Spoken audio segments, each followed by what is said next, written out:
Welcome back. Chapter 20. Jocelyn was laughing when Luke finished reading. I've heard so much about Bertrand that I wish I'd met him. He would have loved you. Really? She asked, feeling flattered. You leave your door open and people walk in and out all day. You feed anybody who stops by and you always have time to listen to anyone. Yeah, I think you and Bertrand would have made great housemates. I'm not like that, Jocelyn said. You're what? More like Miss Eddie? Like the way that nurse described her, as cold and heartless? I ought to send that woman a copy of this story and see if she still thinks Eddie is without a heart. For a moment, Joss was quiet as she sat up and looked at the water, hugging her knees to her chest. To think that Miss Eddie lost him, there was, oops, there she was in a war, surrounded by men who were making fools of themselves over her, but she saved herself for true love. But when she found it, he was killed, Luke said softly, and later Miss Eddie was injured severely. I wonder if that accident is why she didn't marry and have children. You mean you think she couldn't have children? I don't know. How bad were her burns? Toward the end, I helped her dress and the scars were from her knees down. I don't think the fire went higher. She told me it was very cold that day, so everyone was bundled up, and the two soldiers threw themselves on her with their heavy coats on. If they hadn't done that, the fire would have spread because she had gasoline all over her. Threw themselves on her, Luke said, shaking his head. And David was dead by then? Yes. She said that she called out for him in the hospital. They kept moving her from one hospital to another while they waited for her to die. They didn't expect her to live? No, Joss said. The gasoline and the fire and even the wool of the men's burned coats all caused her to develop a serious infection. She ran a high fever for weeks.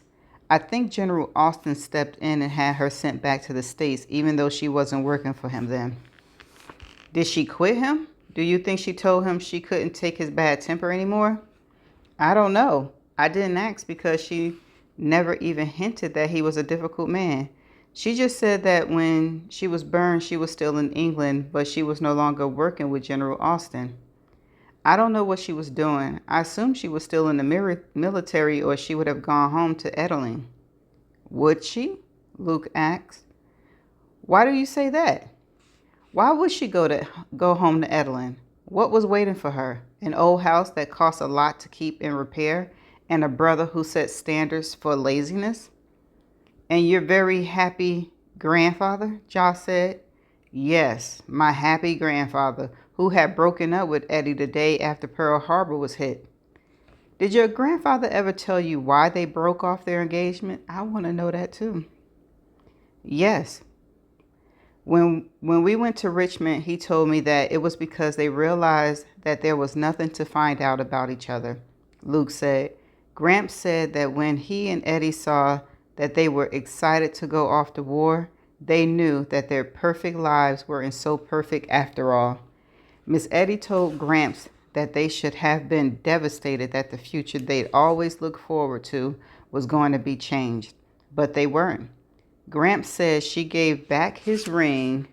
They shook hands and laughed together, both of them quite happy for the engagement to be over. Oh, really, Miss Eddie? But they never told anyone. The whole town would have been sad.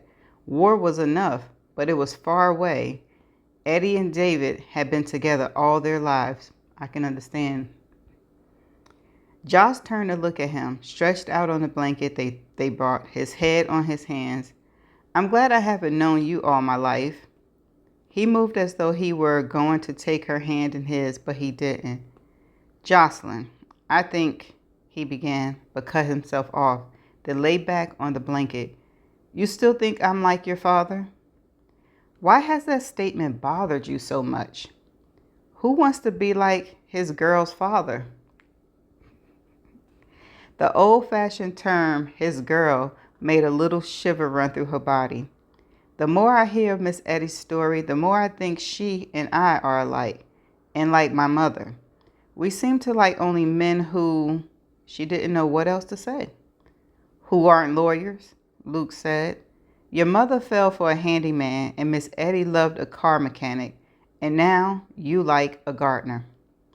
She could feel the anger under his voice. Luke, I didn't mean it like that. You ready to leave? He said as he got up. She stood up. Are you angry at me? For telling me that what? That you like me in spite of who and what I am? What if I become a doctor like my grandfather? Would you like me better then? No, but I could afford some furniture for that big house, she said, smiling. Luke didn't smile. That ain't funny, girl. So this is about money. As soon as Rams get back in town, are you planning to run to him because he's rich? I was just making a joke, Josh said. I would never marry a man for just money. Are you sure? Maybe you want my cousin for the life you think he can give you.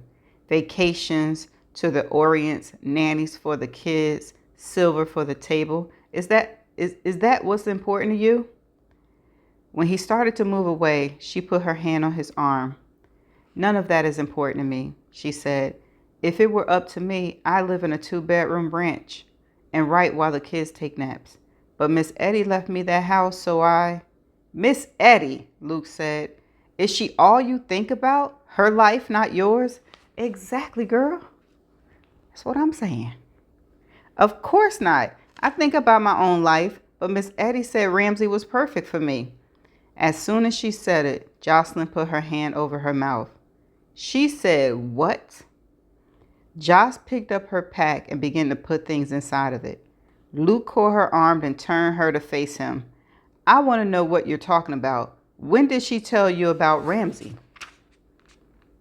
In the letter she left me with her will. You didn't know her, but she was great at judging couples who stay together or not, and she said that there was a man in Edelin who was perfect for me. Did she say Ramsey or just a man? Luke dropped her arm and stepped back. And that was my cousin Ramsey?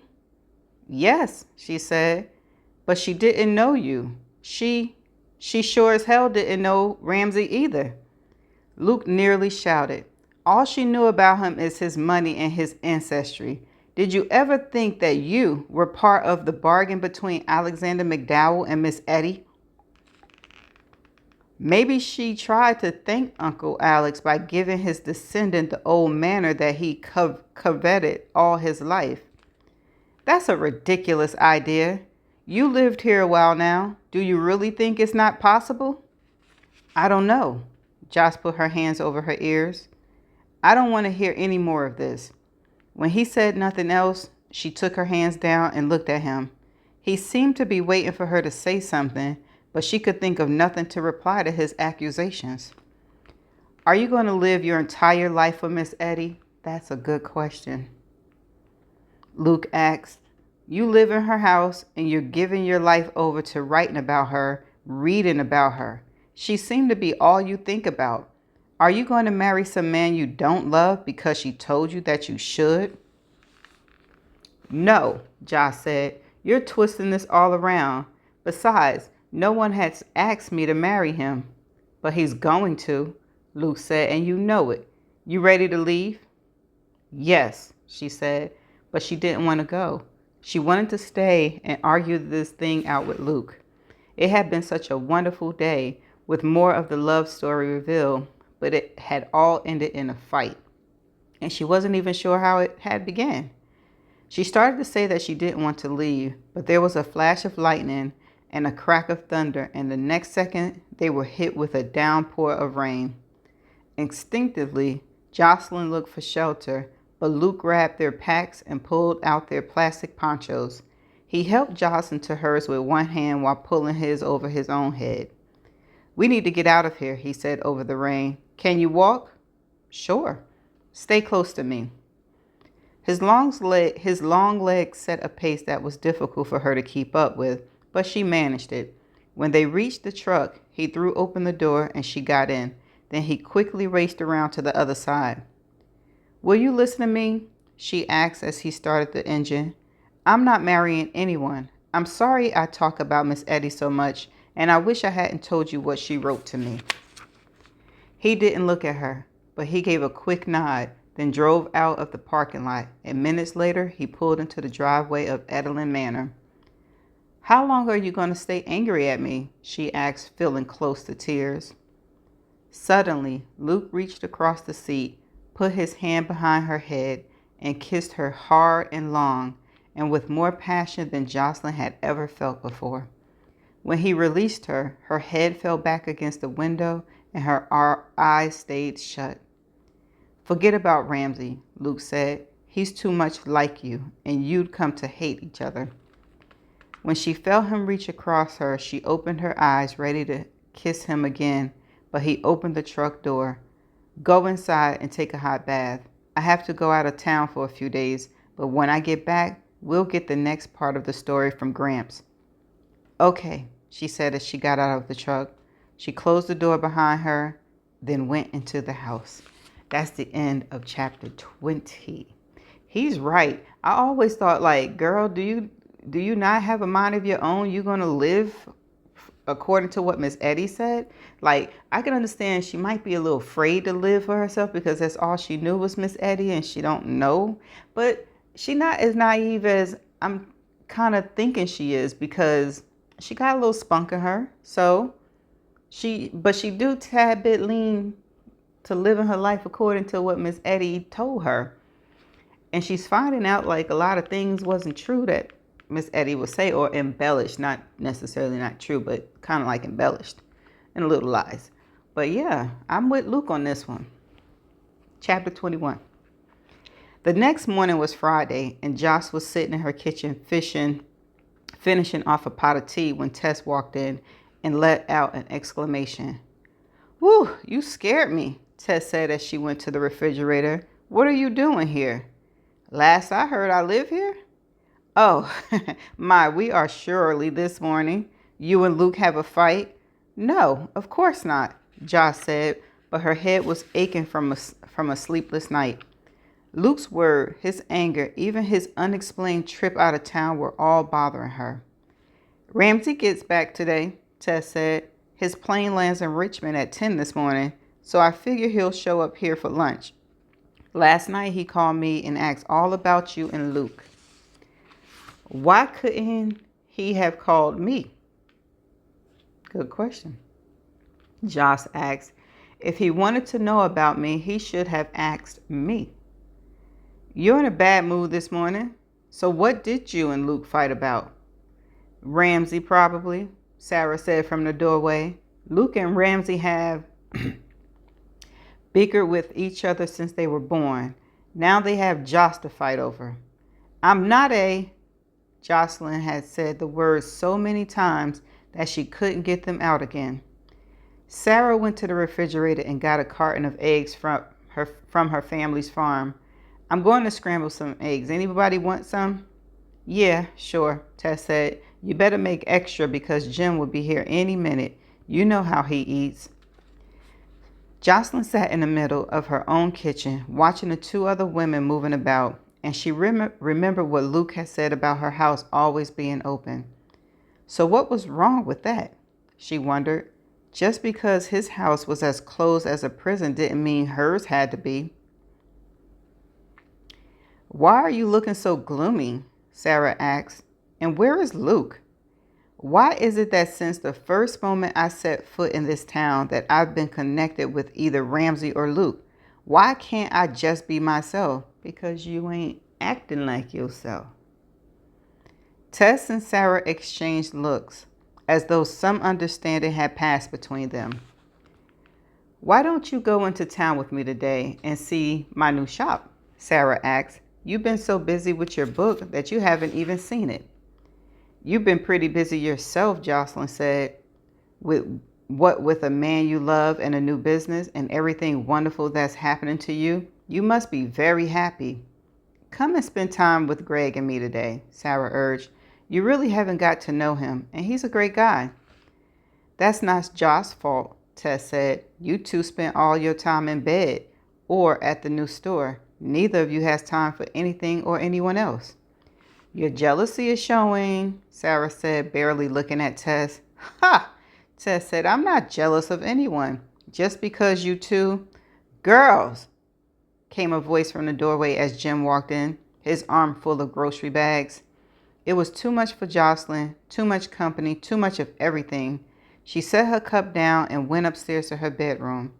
At least the top floor of the house seemed to be off limits to people who wander in and out. She sat down on the edge of her bed and picked up the double frame. Miss Eddie's David on one side, a young, beautiful Edelyn Harcourt on the other. She envied her for knowing the man she wanted. When a soft knock sounded on her open door, she looked up to see Sarah. "Hi, mind if I come in?" "No," Jocelyn said. "I was just..."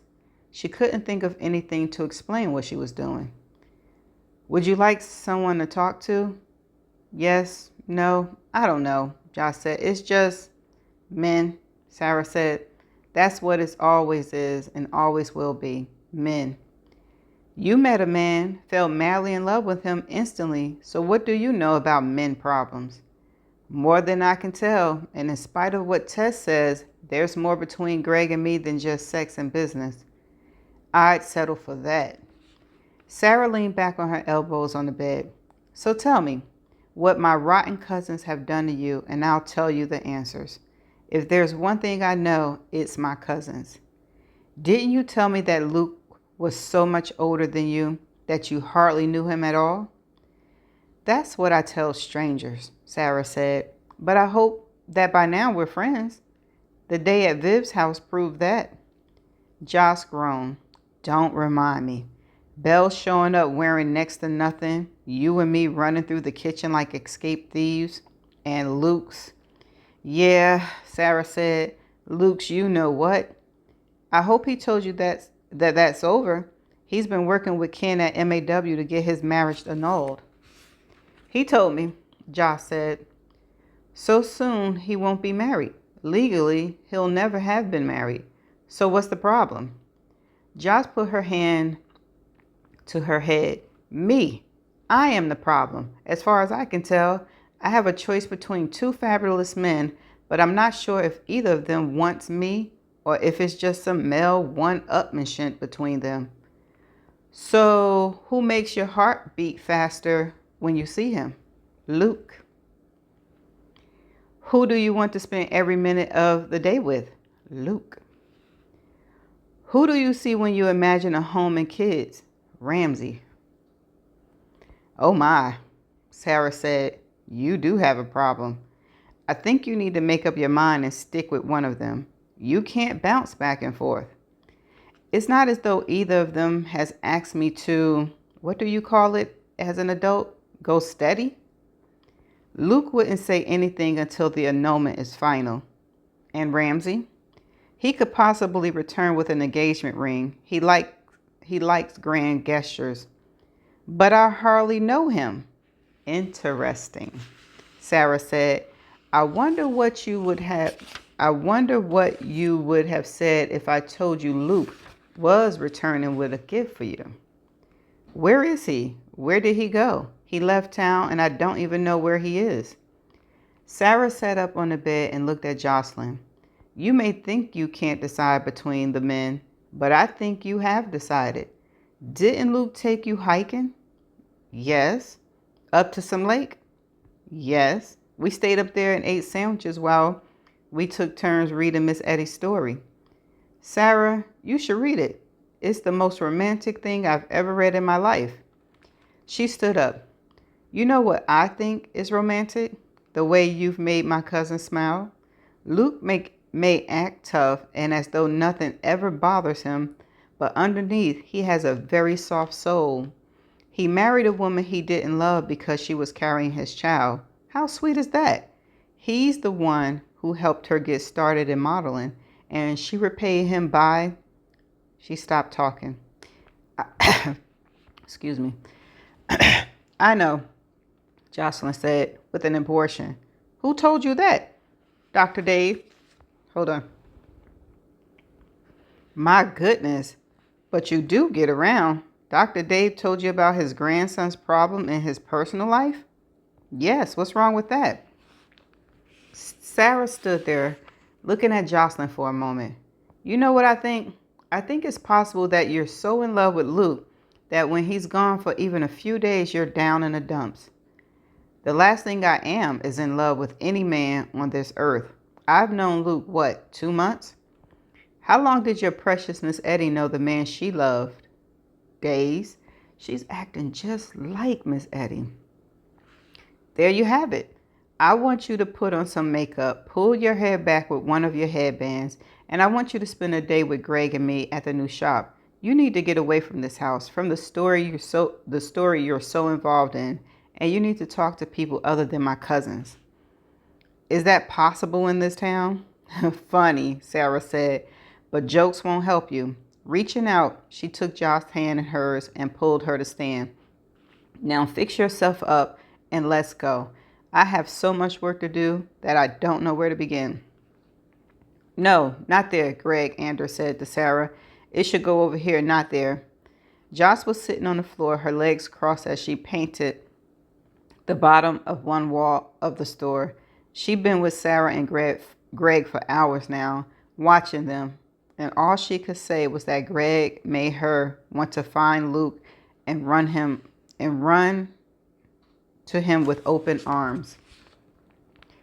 How in the world sweet Sarah could like such a bossy man was beyond Jocelyn's ability to understand. The store they were refurbishing was going to be beautiful. It had been full of old furniture for many years, and Sarah told Josh that the owner had been so old that the store was rarely open, and when it was, he was asleep. People used to leave checks and money on the counter, then take what they wanted to buy. When my mom saw tourists go in the shop, she sent one of her delivery boys over to watch the place and make sure they didn't steal anything. So now you've brought it? Jocelyn said, looking around. It was quite large, and when it was painted and the floors refurbished, it was going to be exquisite. Soon after they arrived, Greg had come in, grabbed Sarah about the waist, and bent her over to give her a kiss that Jocelyn thought should have been done in private. But Sarah didn't seem to mind. Jocelyn has come to help us today, she said when they finally finished kissing. As Greg held onto Sarah's waist tightly, as though he wanted to let people know she belonged to him, he looked Josh up and down in such an appraising way that she had to work not to frown. So you're the owner of the town mansion, he said. Would you like to sell it? Stop it, Sarah said, smiling. She'll think you're serious. I am serious, Greg said, looking at Jocelyn. Sell it to me, and Sarah and I'll make it into a showplace. Will you stop it, Sarah said, but in a giggling sort of way, as though she found what Greg was saying highly amusing. I think I'll hold on to the house, Josh said, forcing a smile. So Jocelyn, Greg said as he let go of Sarah, how about if I give you some painting to do? That is, if being the lady of the big manor doesn't mean you're too good to do a little painting. Greg, Sarah said. It's okay. Jocelyn knows I'm just teasing, don't you, Josh, old girl? Yeah, sure, Jocelyn mumbled. Very funny jokes. Now, she spent about 3 hours in the new shop, and Greg had worked both her and Sarah's half to death while he disappeared often. He wandered in and out of the shop at will, never telling anyone where he was going or when he'd return, and doing no real work at all. During his second disappearance, Sarah went to where Jocelyn was painting. Sarah was holding an electric drill as she was putting together some big oak frames that Greg had ordered. Josh thought that if Greg was as rich as he seemed to be, why couldn't he hire a carpenter and not dump that work on Sarah? I know he's a little tough, Sarah said as she looked down at Josh, but Greg makes me feel so alive, I bet. I spend most of my life with a needle in my hand or at a sewing machine, and my only excitement is whatever I have on DVD. But Greg is full of ideas and he wants to do everything now. If I had approached one of my cousins about putting in a clothing store, he would have spent months researching whether it was a good idea or not. But Greg and I talked about it over dinner one night, and the next day he told me he brought the old furniture store. That was fast, Josh said, but maybe a little thought would have been good. How are you going to get customers to come out here? Greg has that all planned. He hired an advertising firm to let all of Richmond know that we're here. Wow, Josh said. Richmond? What about Williamsburg? Greg says Williamsburg is too small for us.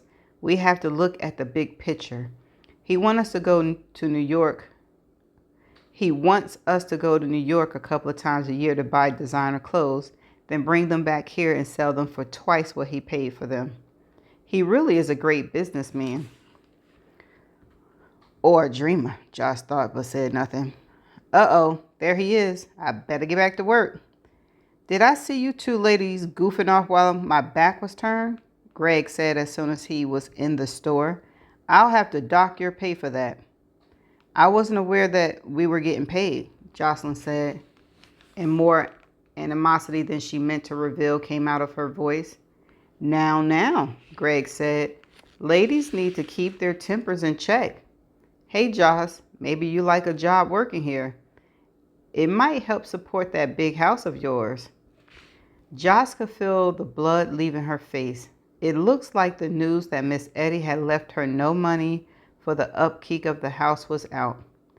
Greg, Sarah said in expiration. I told you that in confidence. Oh, right. Sorry, Josh. Josh stood up. Listen, it's almost lunchtime and I need to go.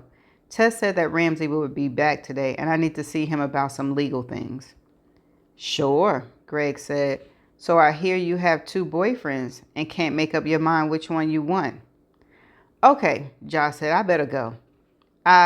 She looked down at her dirty brush and knew she should clean it, but she didn't want to stay there a minute longer.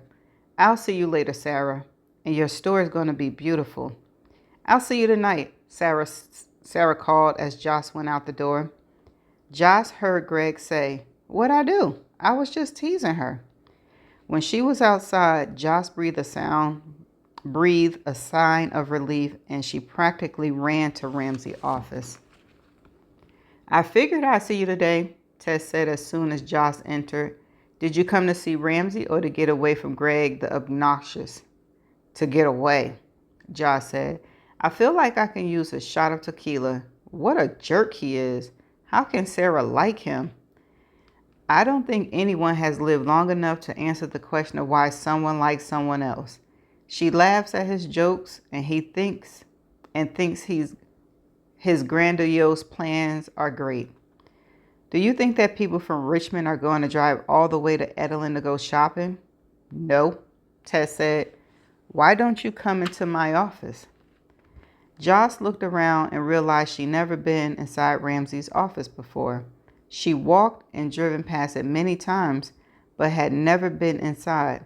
It was an old house, probably built in the early 1900s, that had been remodeled into a comfortable but elegant office space.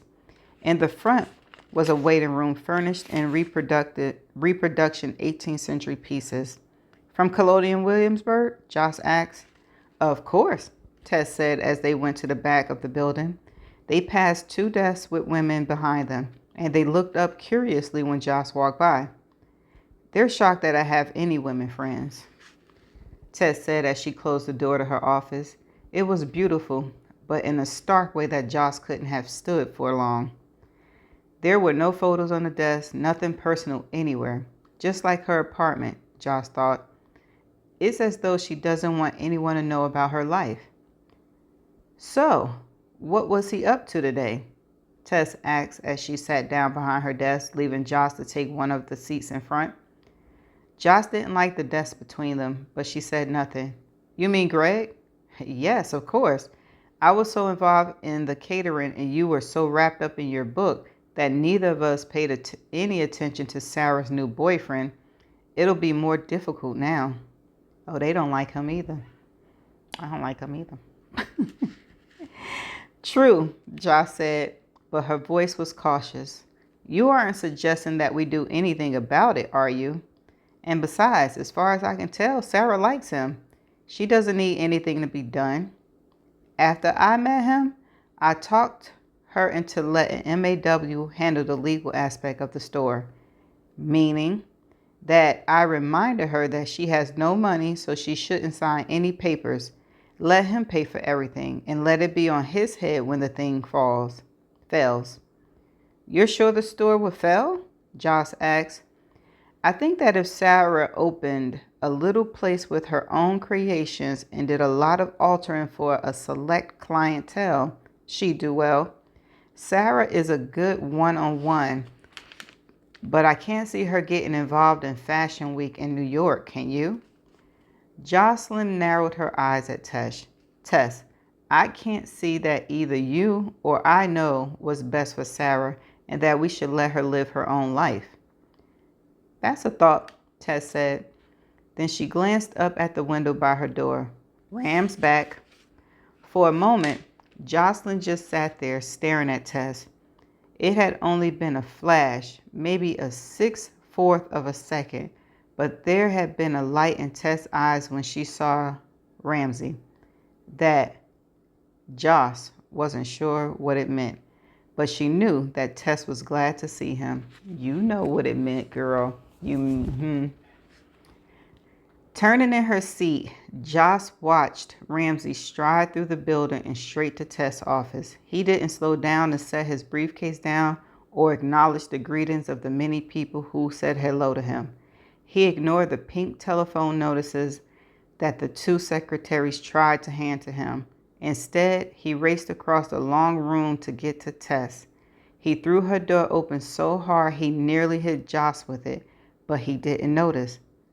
What's happened while I was away? Ramsey asked her. Joss sat in her chair, half hidden by the door, and looked from one to the other, and noted the way their eyes saw only each other. Jocelyn wanted to do a dance of joy. It was almost as though she could hear bagpipe music in her head, and she wanted to put her arms above her head and do a Highland reel. Smiling so wide she was showing her back teeth, Joss said, Hi, Ramsey. Have a nice time in Boston? When Ramsey turned to look at her, there was a second when his eyes didn't register who she was. Ouch! Damn. Jocelyn, he cried, sounding as though she were the person he most wanted to see in the whole world. In the next second, he had his arms around her and was hugging her. Did you miss me? Did my horrible cousin try to run off with you? Which one of your cousins would that be? You have so many. Luke, Ramsey said as he put his face in her neck as though he meant to start kissing her. Joss stole a look at Tess and saw that she had sat down at her desk and was studious looking at some papers. Joss pushed Ramsey away from her.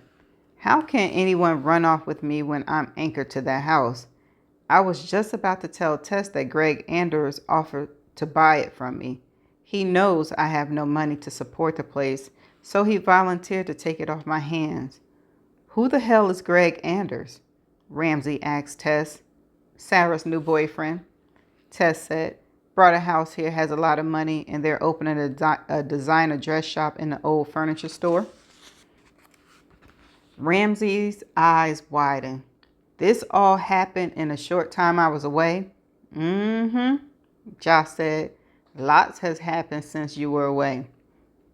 He turned a serious face to her, such as, I think I'll let Tess tell you, Joss said. She was trying to get her smile under control, but she couldn't. I need to go. You aren't going to do more painting, are you? Tess asked. You're painting Edelin Manor? Ramsey asked, his voice full of horror. Lavender, Joss said, my favorite color. Think about the morning sun hitting that lavender house. The image boggles the mind, doesn't it?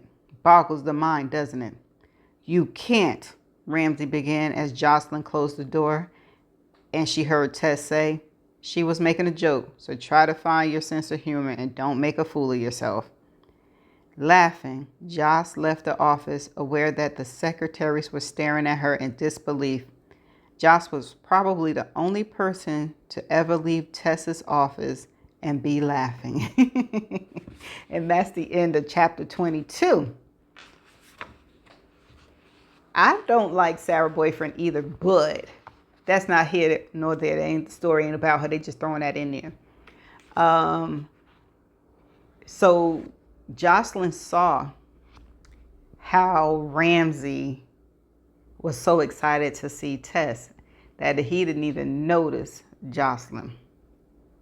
And then he had to fake like, oh, she was the one he wanted to see. But Jocelyn saw all she needed to see, right? She saw the spark between them, and she knew it from the jump, from the first moment Tess walked into her life, that she knew that Tess was jealous because Ramsey was courting her. So that was a no-brainer. But is she running to Luke? Is she running to the man she loved? And I can't, no, I see the parallel of her life and Miss Eddie's life. And I really hope that Jocelyn let go of what Miss Eddie implanted in her brain and live for herself. But we shall see. See you in the next chapter. Bye for now.